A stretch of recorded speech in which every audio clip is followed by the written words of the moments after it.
It does get done. It's going to happen. I mean, and I think as far as whether or not they should trade Kyle Kuzma, the Lakers, he should not be a deal breaker. Like, if at the end of the day you have to give up Brandon Ingram, Lonzo Ball, Kyle Kuzma, the number 4 pick for AD, you do it. However, I think it's a game of chicken.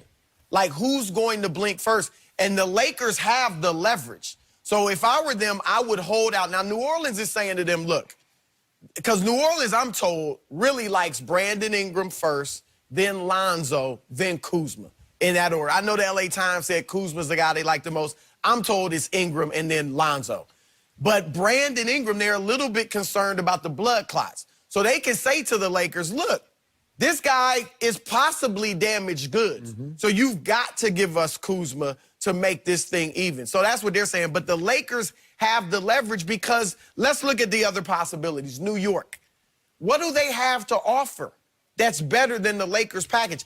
Even if they get, first of all, if they don't get Kyrie, KD, even if they got him, he wouldn't play next year. So let's say KD goes there.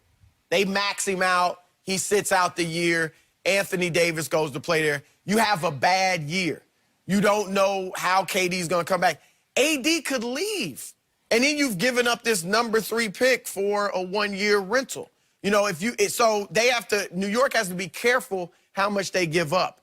Even if they were to get Kyrie, and so now you trade the number 3 pick for AD, but you try to trade the number 3 pick for AD, but New Orleans is going to want an all-star because your young players, Mitchell Robinson, Kevin Knox, Frank Ntilikina, like, they're not exciting New Orleans. That's not a better package than the Lakers can get. And what do you have to offer a team to get an all-star in the package that can go to New Orleans? So I don't think the Knicks can better what LA is offering.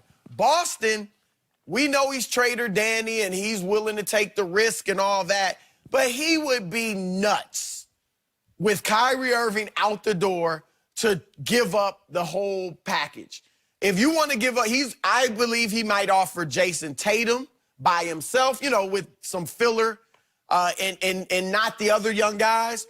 Or he may offer Jaylen Brown and Marcus Smart and some picks, but not Jason Tatum. That's not better than the Lakers offer.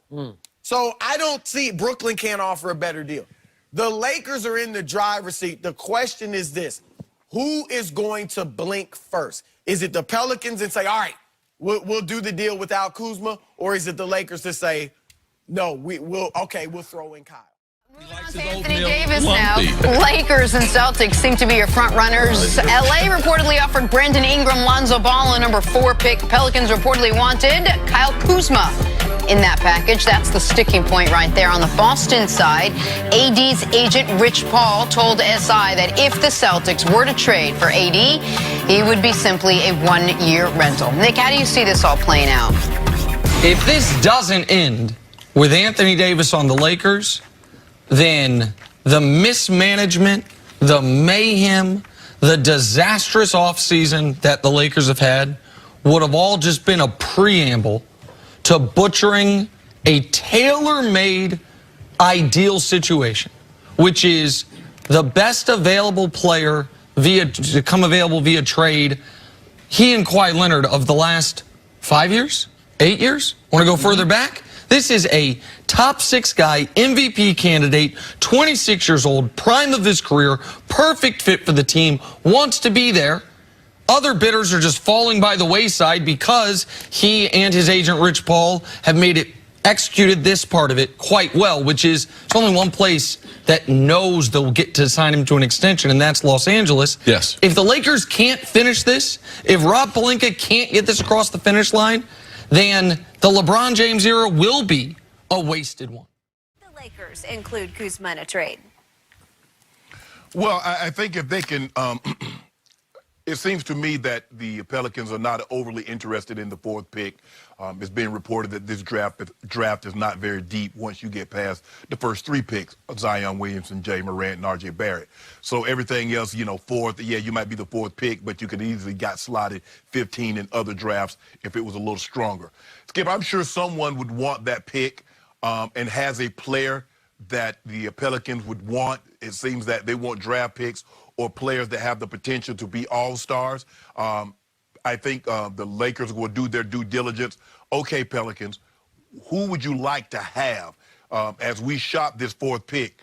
And don't come back and say, well, we kind of want Devin Booker. Hell, if that's the case, we'll trade the fourth pick for Devin Booker.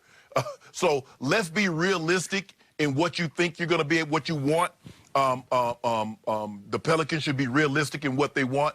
I like David Griffin's approach because it seems to me, Skip, that he's willing to do business. I'm going to get the best deal. If the Lakers have the best deal that's on the table, I'm going to take it. Whatever transpired between Magic Johnson and Dale Demps, neither one of these parties represent the organizations currently. So bygones be bygones. I'm trying to move forward and get the best deal possible. But I also think, Skip, this should not be a deal breaker now. If you cannot find someone that's willing to take the fourth pick and give you a decent player that the Pelicans would then want in return, as painful and as sometimes, Skip, my grandma said, boy, hold your nose, hold your breath, and take this medicine. It might be a situation the Lakers might need to do that, Skip.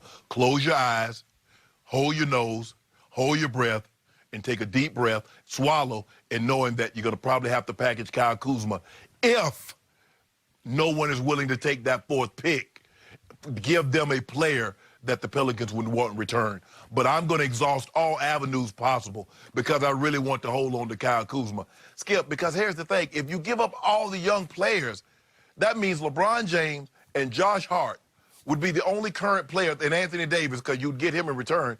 You would have 3 of a 12-man roster that's under contract. Not good.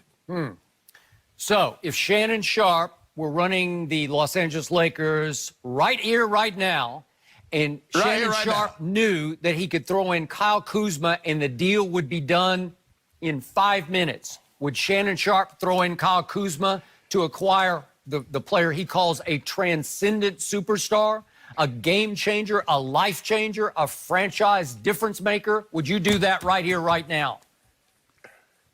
Skip, in the words of Florida Evans, damn, James.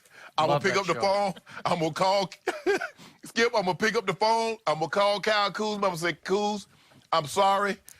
We wish you all the best in your new location. We believe that you're going to be an all-star.